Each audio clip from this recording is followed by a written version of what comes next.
Hey everybody. So I just wanted to do one more quick note on washes as far as weathering goes. I had mentioned scale before, so I'll address that. And I said that washes are really good for dirtying things up and bringing out details. Used a third way, they can be used to create an entire paint layer. And I wanted to show that off on the Falcon here. This section in here has 6 different wash layers on there. And I used that as an initial test, and then basically I worked my way around the hull doing less and less coats. So everything has at least the first base coat, probably the second if not the third and fourth, but this is the one that's finished right here. And this certainly looks weathered to some degree as far as streaks and stuff like that, but I'm basically using this as the guide to paint the rest of it for its final coat. So you see a lot of variation in the tones here, and there's basically no way to do that with a single color, obviously. And if you just put a single color down and then a single wash layer, there's definitely no way you'd get that kind of depth, the streaks, and the variation. The main problem I have with this right now, and one of the reasons why I'm delaying on it, is that I did this section in all 6 coats, and then this one probably has 5, probably 5 in here, maybe 4, and then all of a sudden it's down to like 2 or 3 in this section. So because I didn't do the entire body at once, I now have to go and recreate how exactly I got this effect so that I can do it over on this side. Fortunately, I wrote the list down, and what I did here was one overall wash of black over everything.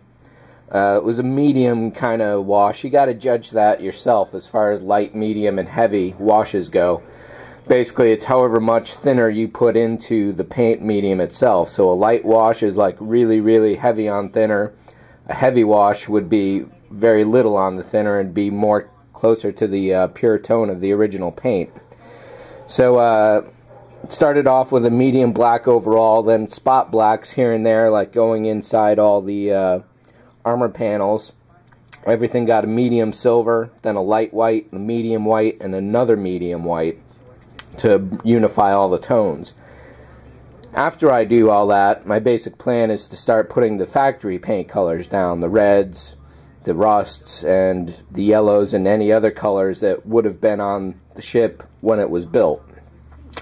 After all that, then I'm actually going to do all the weathering, the pitting, the scarring, the laser blasts, the dirt, and all of that. So in the end, this could have 15 different layers of paint, and the more I put on there, the more variation in the tone you're going to get, and the further away you stand,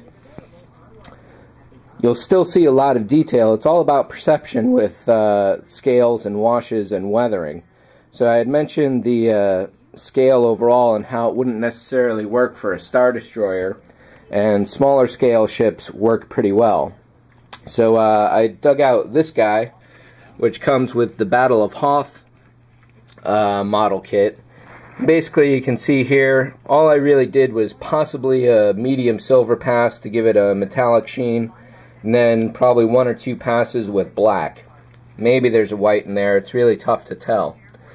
But this is at a scale where this almost starts to fall apart, because it just looks like paint streaks rather than actual small amounts of dirt that would have collected on the ship overall. And for reference to scale, this is the Millennium Falcon that comes with that kit. So this is a little more than half the size overall.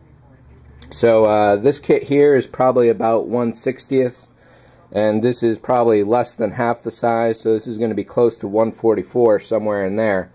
And that's definitely a breaking point. If I got in here with a really fine detail brush and do a lot of really, really small paint work, then it could work. But doing overall big strokes of washes doesn't work for this. Or at least it's borderline, at the very least.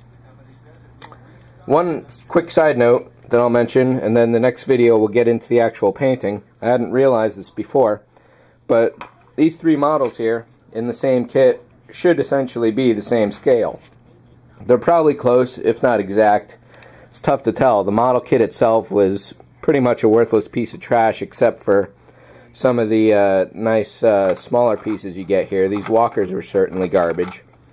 But lining the walker up here, it's just about as wide as the Millennium Falcon. I don't know if that works exactly as far as like any books and anything that's been published. But one of the coincidences I noticed was that this Revel walker is just about exactly the size of this MPC Falcon. So I'm thinking these two are to scale. That's not necessarily true, but it'd definitely be nice if it was. And possibly, if I had an X-Wing for this, I could actually show whether this is to scale as well. Another trick I could do is to check out the pilot in this compared to the pilot in those. I expect the X-Wing here is pretty big. But getting a bunch of different models at the same scale is always a nice thing, and that doesn't really relate to the painting here. I just wanted to notate it while I had all these models out and in the open here. But washes, very powerful. So on the next video, I'll be getting to all these models here. We'll be doing some detailing and with the washes. We'll be dirty with the washes. And we'll also do some dry brushing technique too, which is really good for small bits of damage and highlights and stuff like that. So thanks for watching. See ya.